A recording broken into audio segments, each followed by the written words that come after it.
ईडितो भगवानेवं कपिलाख्यः परः पुमान् वाचा विक्लवयत्याह मातरम मातृवत्सलः। तो माता के इस प्रकार जो है स्तुति करने पर मातृवत्सल परम पुरुष भगवान कपिल देव जी ने उनसे गंभीर वाणी में कहा, ईडितो भगवान एवं। जब माता ने जो कहना था सब कह दिया तो उसके पश्चात जो है फिर मातृवत्सल और परम पुरुष भगवान नारायण जो कपिल रूप में प्रकट हुए वो अपनी जो है ना वाचा विक्लवयत्या, अपनी गंभीर वाणी के साथ, बादलों के समान जिनकी वाणी है, यानी बड़ी प्यारी लगती है सुनने में, गंभीर वाणी में फिर वो कहते हैं। कपिल उवाच, भगवान कपिल कह रहे हैं, मार्गेणानेन मातस्ते सुसेव्येनोदितेन मे आस्थितेन पराम काष्ठामचिरादवरोत्स्यसि।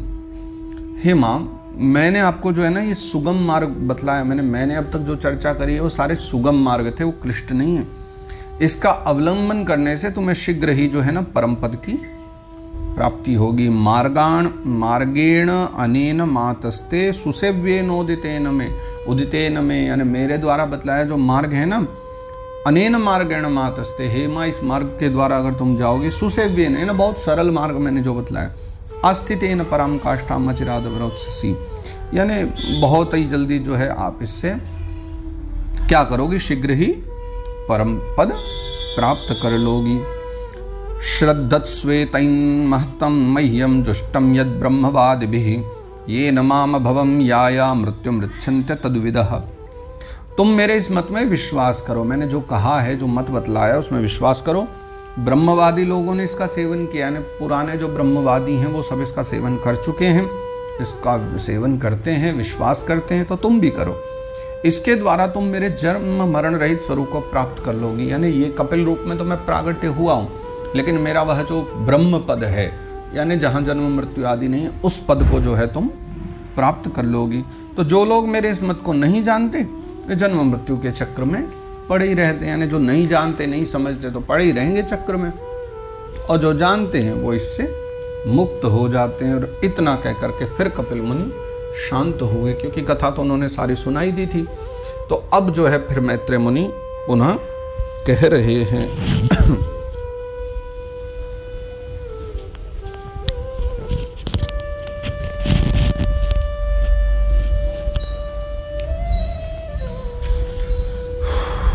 मैत्रेय उवाच, मैत्रेय मुनि कह रहे हैं, इति प्रदर्श्य भगवान सतिम तामात्मनो गतिम स्वमात्रा ब्रह्मवादिन्या कपिलोनुमतो ययौ।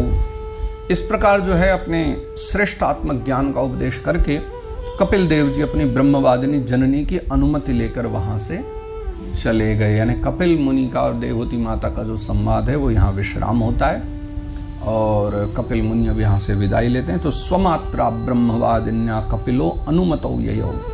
गुरु लोग अनुमति नहीं लेते, लेकिन माँ पुत्र का भी तो संबंध है, माँ बेटे का संबंध, तो इसलिए अनुमतो ययौ, गए तो लेकिन अनुमति लेकर के माँ से पूछा कि मैं जाऊँ। तो माँ जो निर्मोही हो चुकी है पुत्र के ही कारण, जिनके मोह के पर्दे फट गए, कोई ममत्व नहीं, कोई भाव नहीं, प्रेम से बस गुरु भाव है और ब्रह्म का भाव है, तो उनको अनुमति दे दी और कपिल भगवान वहाँ से चले गए हैं।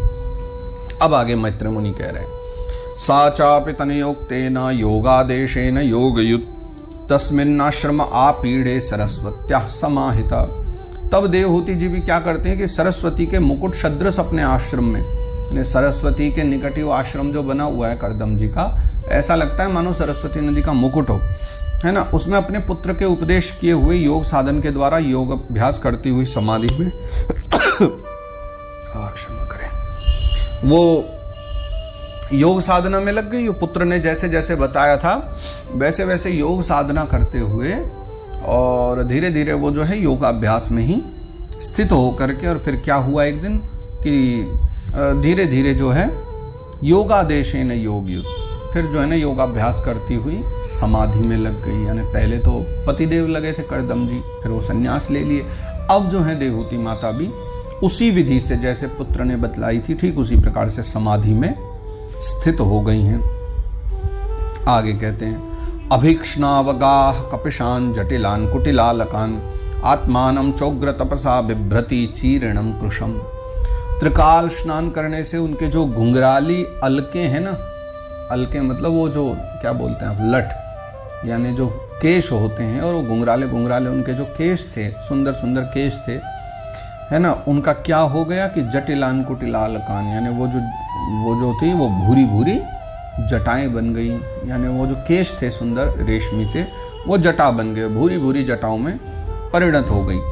और बिभ्रति चीर्णम कृशम, यानी चीर वस्त्रों से ढका हुआ जो उनका शरीर है वो उग्र तपस्या के कारण दुर्बल हो गया। बिभ्रति चीर्णम कृतम आत्मानम चोग्र तपसा, उनकी उग्र तपस्या के कारण शरीर जो है एकदम कृशकाय हो गया, चीर फट फट करके से रह गए, सर पर जो है जटाएं बड़ी बड़ी बन गई।